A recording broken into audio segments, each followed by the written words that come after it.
Hey guys, good morning. So glad you guys are watching today. Got a great lesson for you guys from the Bible, and then Miss Kristen is going to come up and share an illustrated story with you guys. We're going to go ahead and get started, but here are the songs, and I'll see you guys afterwards.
For he chose us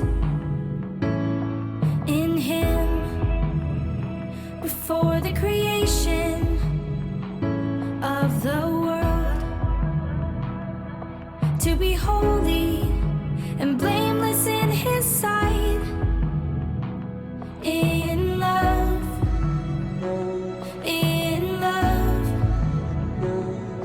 he predestined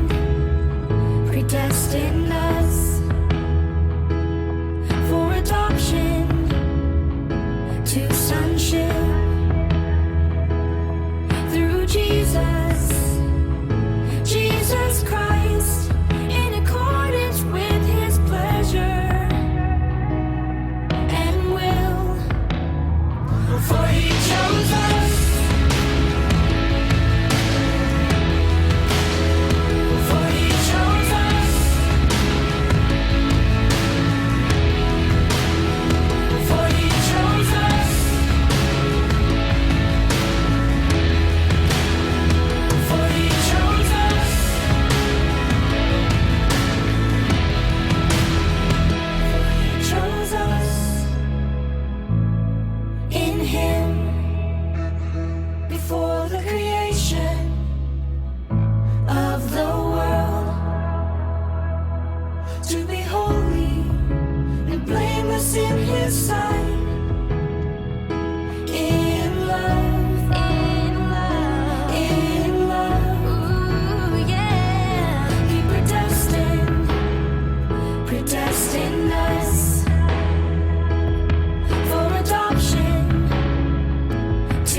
right, guys, welcome back. I hope you guys enjoyed those songs.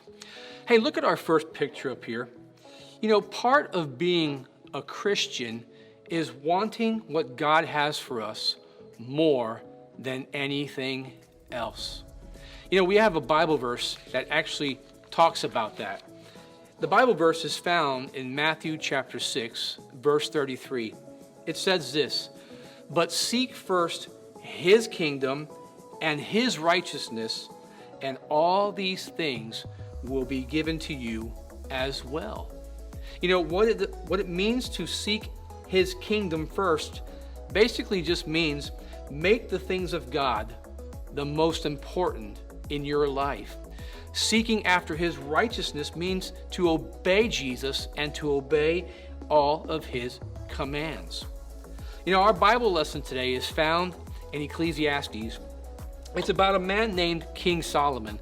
And I know that we've talked a lot about King Solomon in the past, but nothing like this. If you guys remember, King Solomon was right with God. In the very beginning of his life, he was seeking God's kingdom and seeking his righteousness. When God asked him to ask him for anything, King Solomon prayed for wisdom, and God gave him wisdom. You know, Solomon wrote 3 books in the Bible. He wrote the Song of Songs, he wrote Proverbs, and he wrote the book called Ecclesiastes. And this book is basically about the mistakes that he made. You see, along his life somehow, Solomon turned away from God and started seeking after the things of the world. And once again, he writes a book to us, especially to young people, to warn them to be careful after seeking pleasures and happiness apart from God. Now, I don't know if you guys know this, but King Solomon had a lot of stuff. He was very, very rich. He had everything a man could want. And look what he says. He says this in Ecclesiastes chapter 2. Listen to this. Solomon says, "I wanted to see what was good for people to do during the few days of their life." He says, "Then I did great things. I built houses. I planted vineyards for myself. I planted gardens and I made parks. I planted all kinds of fruit trees in them. I made pools of water for myself, and I used the water to grow my trees. I had many, many servants." A lot of people serving him. "I had large herds of cattle and flocks of sheep. I had more than anyone in Jerusalem before me. I also had gold and silver that I kept for myself. I took treasures from kings and other areas. I had men and women singers. I had all the wives a man could ever want." And then he says, "I became very famous. I was greater than anyone who had lived before me. Anything that I saw, anything that I wanted, I got for myself." King Solomon, guys, had everything. And if you think about the people who have a lot of money in this world today, or even some of the famous people, they're always on TV and they've got a lot of money and nice cars and big homes, and they always seem like they're smiling for the camera. But guys, you know what? I believe deep down inside, they're not happy. They're not happy at all, and the Bible confirms that. King Solomon actually confirms that too. But here's what he says. After all the things that he had, in verse 11 of Ecclesiastes chapter 2, he says, "But then I looked at what I had done, and I thought about all the hard work. And then suddenly I realized it was all just a waste of time. It was a chasing after the wind." You know, when he says a chasing after the wind, if you go outside and try to catch the wind, you're never going to catch it. It's continuous. You got to keep running after it. Well, this is what he says. "I had everything, houses, singers, all the food you can eat, gold and silver. I had the nice clothes, and yet all that, trying to get all that stuff was nothing but a waste of time."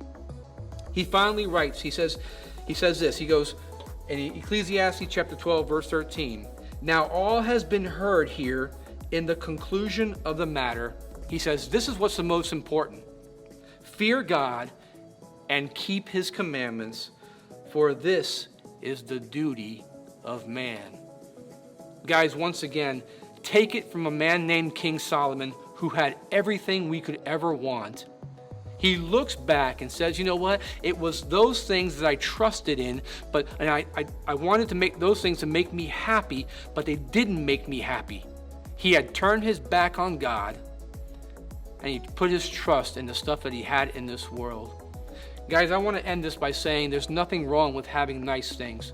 There's nothing wrong with having a nice house and a nice car or a lot of money or all the toys and presents you ever wanted. There's nothing wrong with that. But you must keep God first in your life. This was Solomon's warning to us, which is why he wrote the book of Ecclesiastes. So guys, Miss Kristen's going to come up and she's going to share an illustrated story with you guys to help you better understand what it means to stay on track. Seek first God's kingdom and his righteousness. Hey guys, today we are going to be learning a story about two shoes and their brothers. We're going to be learning about Sammy and Scotty. And you see up here on the picture, they are on their way home from church. And they were talking about what their teacher had been teaching them. You see, they had just learned a lesson today about always seeking God's kingdom first. And they were talking about the importance of keeping God first in everything. Now, Sammy was excited about that.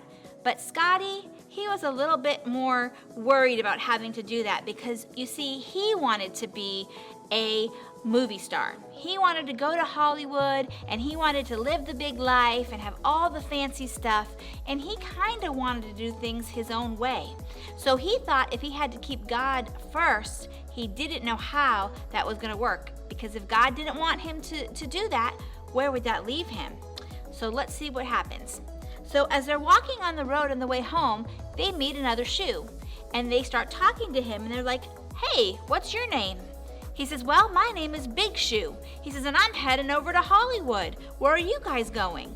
They said, well, we're going home. We just came from church and we're heading home and we're on our way. And he says, well, why don't you guys come with me and head out to Hollywood? Me and a couple other shoes are going that way, and you guys would have a great time.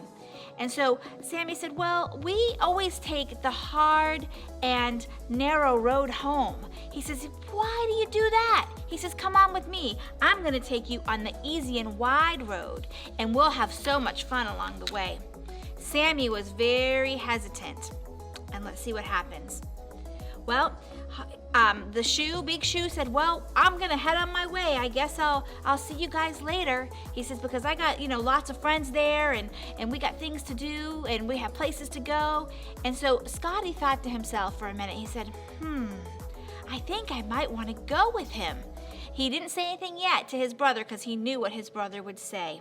So he listened and listened more to Big Shoe as he talked, and he thought, wow, I think I really want to go there. And let's see what happens.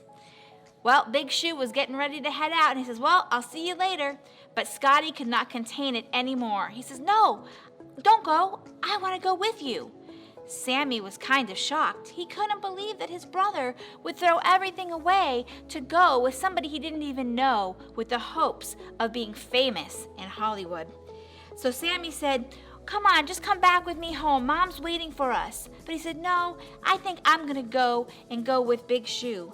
He said, but don't you remember that we want to always seek what God wants for us? We want to seek his kingdom first. And if you go there, how do you know that's what God wants? Well, Scotty was far gone already. He said, well, I really don't care what God wants. I know what I want.